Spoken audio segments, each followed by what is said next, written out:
এই ভিডিও মাধ্যমে ଆପଣଙ୍କ ପାଇଁ ତିନୋଟି ବଡ଼ ଖବର ରହିଛି। ସବୁଗୁଡ଼ିକ ଗୁରୁତ୍ୱପୂର୍ଣ୍ଣ ରହିଛି। ପ୍ରଥମ ରହିଛି ସୁଭଦ୍ରା ଯୋଜନାର ପ୍ରଥମ କିସ୍ତିର ଚତୁର୍ଥ ପର୍ଯ୍ୟାୟର ଟଙ୍କା ଆପଣମାନେ କେତେ ତାରିଖରେ ପାଇପାରିବେ। 2 ନମ୍ବର ରହିଛି ପ୍ରଧାନମନ୍ତ୍ରୀ ଆବାସ ଯୋଜନା କେବେଠାରୁ ଓଡ଼ିଶାରେ ଯାହାକି ସବୁ ଡିଷ୍ଟ୍ରିକ୍ଟରେ ଲାଗୁ କରାଯିବ ତାରି ନୋଟିଫିକେସନ୍ ସମସ୍ତ ଜିଲ୍ଲାପାଳମାନଙ୍କୁ ପଠାଯାଇଛି। ଆପଣମାନେ କେତେ ତାରିଖରୁ ଆବେଦନ କରିପାରିବେ। 3 ନମ୍ବର ରହିଛି ରାଜ୍ୟର ସମସ୍ତ ମହିଳାମାନଙ୍କୁ ମିଳିବ 2500 ଟଙ୍କା। समस्त खबर पर आसतु नजर पकईबा ता पूर्व वीडियो को गोटे लाइक कर दिंतु और जो मैंने चैनल को सब्सक्राइब करना चैनल को सब्सक्राइब कर दिंतु। प्रथम खबर सुभद्रा योजना को नहीं बड़ घोषणा करछंती उपमुख्यमंत्री प्रभाती परिडा जहाँकि से बहुत बड़ गोटे अपडेट देछंती। चलित मास शेष सप्ताह सुधा मिलिबो सुभद्रा योजनार प्रथम किस्तिर चतुर्थ पर्याय टंका। चतुर्थ पर्याय टंका मिलिबा परे मध्य ई कैश अपडेट कले किंबा ऑप्ट-इन कले योजना अधीन में सामिल हो पारे बोली माननीय मंत्री सूचना देइछंती। यह सहित माननीय उपमुख्यमंत्री कहिसंती जे ऑप्ट आउट होइतिबा 17,000 महिला माने पुणी थे सुभद्रा योजना अधीन में मिशिचंती। समुदाय 31,000 ऑप्ट आउट होइतिले। वर्तमान सुधा 17,000 पुनः सामिल होइछंती। बाकी 14,000 महिला एपर्यंत ऑप्ट-इन करनांती बोली से सूचना देइछंती। ता सहित कहिसंती जे किछि महिला जाकी आयकर वर्गर थिबारु सेतिपाई जाकी ऑप्ट-इन करनांती। या सहित मंत्री कहिसंती जे वर्तमान सुधा 2 लाख महिला ई कैश अपडेट करनांती।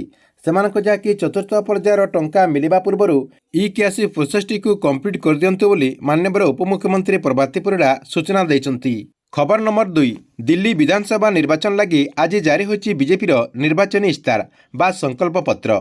दिल्ली स्थित बीजेपी मुख्य कार्यालय संकल्प पत्र जारी करछंती राष्ट्रीय अध्यक्ष जेपी नड्डा। जेपी नड्डा संकल्प पत्रर प्रथम भाग जारी करछंती। एही संकल्प पत्र रे महिला मानकु गुरुत्व दिया जायछि। दिल्ली रे बीजेपी क्षमता को आसिले महिला मानकु 2500 टंका दिया जिवो बोली नड्डा घोषणा करछंती। संकल्प पत्र जारी समय रे निज भाषण दे नड्डा कहिसंती जे महिला समृद्धि योजना प्रति मास रे 2500 टंका दिया जिवो। एलपीजी सब्सिडी 500 टंका दिया जिवो। होली दीपावली रे मागणारे गैस सिलेंडर प्रदान करा जिवो बोली मंत्री सूचना देइछंती। या सहित मंत्री कहिसंती जे गर्भवती को एकाकालीन 21,000 टंका दिया जिवो। एथिरे गर्भवती महिला मानकु पुष्टिकर किट दिया जिवो। ता सहित मातृत्व छुट्टी पाई 12 सप्ताह रु 26 सप्ताह को वृद्धि करा जायछि बोली जेपी नड्डा सूचना देइछंती। खबर नंबर 3 जो माने प्रधानमंत्री आवास योजना अधीन में एजाएं घर पाई नांती सेमाने जाकि डिसेम्बर 22 तारिख रु आवेदन करें। सरकार तरफ प्रधानमंत्री आवास योजना अधीन जो आवेदन प्रक्रिया रही से आवेदन प्रक्रियाटी डिसेम्बर 22 तारिख रे आवेदन करा बोली सूचना रही। से पंचायती राज डिपार्टमेंट तरफ जिलापाल मानकु एने जाकि नोटिफिकेशन जारी करा जायछि।